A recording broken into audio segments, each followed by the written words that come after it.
doing today, guys? This is Sound Studios back at it with you again, and today I want to show you how to make a profile picture for YouTube, or you could use any profile picture or a logo that you want to put on a shirt or anything you want. For example, I will show you today the profile picture I did for my YouTube channel, which I just started. And the first thing you want to do, obviously open a new file on Photoshop. And I'm currently using Photoshop CC 2017. You can also use this on 2015, 2016. There's no problem with using it. Make sure you have the width and the height to 500, and you have a transparent background contents. So you want to click create. Alright, once you already have your page set up and open, first thing you need is a background. So choose whatever you like. You can either make your own here, or you can go on Google, which is what I'm showing you today, because that's what I did. I chose one of the three that I found, which is the radio backgrounds. Kind of look like sun rays, pretty cool, but not my style. Grunge background, some people like it. See it in scary movies. Black Ops, but I don't like it either. I like gradient blue, so I did use gradient blue.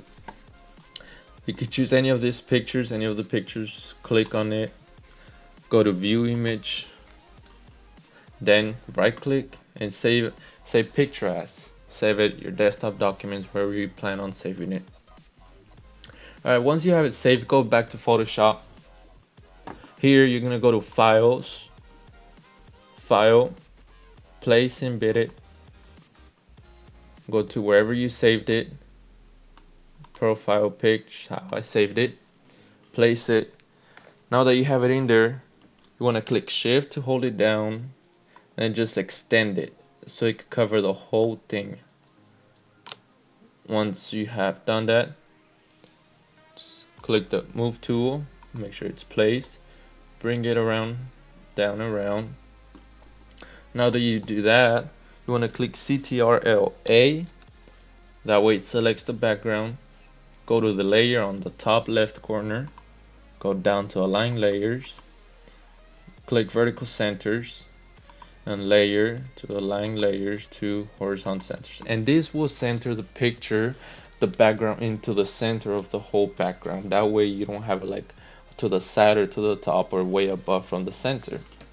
So every profile picture you want to have it right in the center, which is what I did. Now you want to click CTRL-D to deselect it.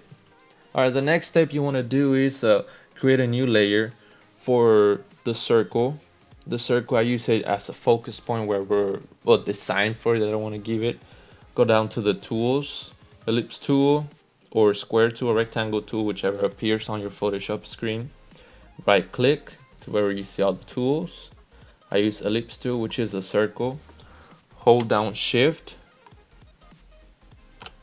Now holding down shift will prevent it from moving around. Maybe it comes out to oval or look at something else, so you hold down shift, that way it comes out like a circle. Alright, so once you have it there, I always leave the fill empty.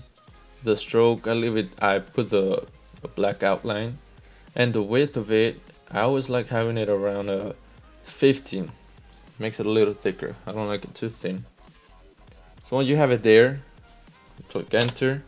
Make sure it's applied. Now use the move tool to move it around. I'm just gonna center it right there. Now that I have it centered, I like to give it some effects to it. For example, a shadow. I like using a shadow. You could go to the layer section, right click, then go to the blending options. Alright, I always go down to the shadow. In some cases, if you do want to change the color of the circle or whatever you're using, you could go to the color overlay, click right here, make it red, white, but I want it black, so just go to black, leave it black if you want. Now the opacity is going to be if you want it to be like kind of transparent or not, but since it's already black, then it won't be black. For example, let me show you. If I click red, the opacity, kind of see how it turns black, but you kind of make it like mix in two colors. So that's what it does, basically what it does. I just leave it in the black. Alright, like I said, I want to give it a kind of like a drop shadow effect, go to drop shadow, and you see the shadow that it has. It's a very nice shadow. With the opacity, like again, you can make it lighter or not at all or darker, which is what I want. But I don't want it all the way down, so I just kind of have it in the same place right there. And that's how I like. But you can mess around with it, try to give it a different effect if you want. It's up to you, your taste, whatever you like. Kind of the spread, you can kind of see that the shadow spreads out, then it kind of gets ugly. So I just leave it around a 0 to an 8. And the size will be how big you want the shadow to be. Thin, you see, kind of like stops giving it that effect. So I just leave not a 0, I leave it around a 8. It's a perfect for me, an 8. You want to click OK. Make sure it's still and OK. Alright, next step you want to do is creating the title. If you're creating a profile picture where you just want to have your title or a logo, like I said earlier. So the third is going to be create a new layer. Create a new layer again. Once you have the new layer, you want to click on the text and just type it in. Click right there, type it in. For me, it's own. I know you don't pronounce it like that, but it's just how I pronounce my own channel. So I did for my text, I chose to use the Grow Bold font, and Grow Bold I got it from the font, the font website, which gives you a wide variety of different fonts that you can use. Pretty cool, pretty different ones. So you can see some right here. I will show another video where you can see and you can learn how to download it. But I did use the cartoon effect, which is a Grow Bold font for my profile picture right here. So now that I have it there, kind of just want to apply it. Probably move it around to the center. There you go. Next thing I want to do is right click on the layer, blending options again.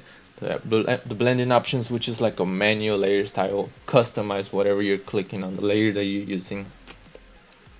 Alright, so for my text on that I want to use, I kind of want to change the color. I don't like it blue.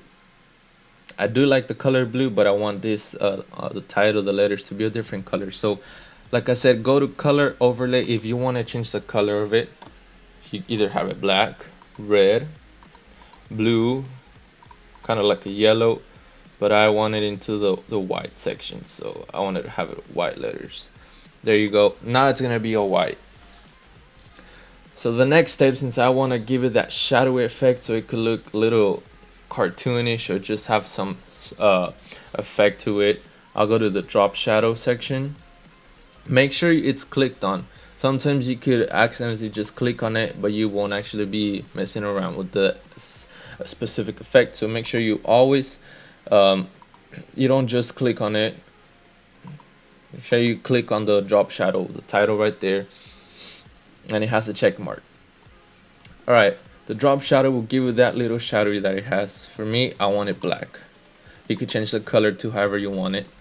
The opacity, like we saw earlier with the circle, gives it that little makes it stand out more. Distance, you see how it makes it kind of go lower. Now I don't want it too low, kind of about there. It's kind of like my taste. The spread, how you see how the letters will turn more bold or not, kind of like that blindy effect. Probably leave it around a 24. Now the size is something that matters. You see how it'll make it stand out more. All right, so I'll probably leave it around a 24. That's perfect for me, guys. All right, so next, something that I do like doing on my letters is going to the stroke, kind of give it that outline to it. Do you see that simple outline? You don't always need it. It's not always necessary or kind of interesting to have it, but for me, I do, just not too much. Probably kind of leave it around see, about a 3 or maybe a 1. Probably go with a 2. Yeah, there you go with a 2. 2 is perfect for me, not too much. The opacity, like I said earlier, kind of like blends it out, puts it in, and I do like the opacity down to probably Sometimes I like it down, not all times. So for this time, I'll leave it to 100%. Now that you're done with the effect, click OK. For me right there, I'm done doing effects on the letters, on the circle, whatever it is. But I do kind of want to give it like a mess it around with it, have it a different position. So sometimes when you want to change the kind of like the size of it, or you just want to change the way it's positioned in, you can use CTRL-T, click on it and let it go. You kind of see how it outlines it, it selects it. You see the rotating option. When I rotate it, then I do want to extend it, so make sure you have the kind of like right there. Enter, apply it.